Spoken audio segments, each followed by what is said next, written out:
In today's video, I'm going to teach you how to move price scale in Tradingview.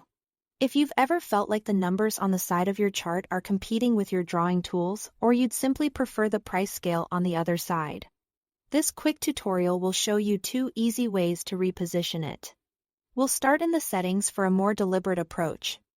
Then I'll show you the fast, on-the-fly method using the price axis itself. Begin by opening your charts in Tradingview.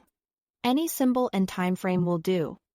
You just need a chart visible so you can see the vertical price axis along the side. For the settings method, right-click anywhere on the chart area and select Settings from the menu.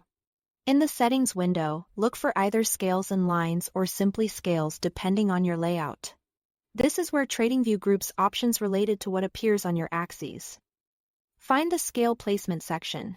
By default, it's often set to Auto, which lets Tradingview decide the most suitable side for the price scale. Open the drop-down and choose the placement you prefer.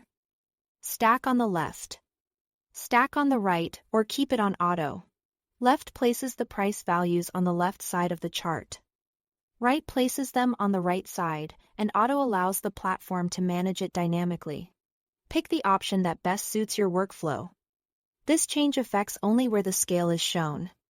It won't alter your data, indicators, or drawings.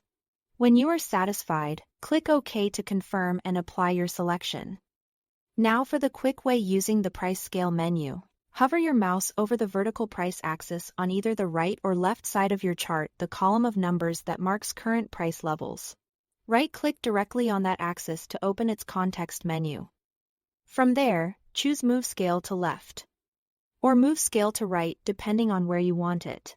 This is great when you are in the middle of analyzing and want to switch sides without diving into full settings. It updates immediately, and you can always switch back the same way.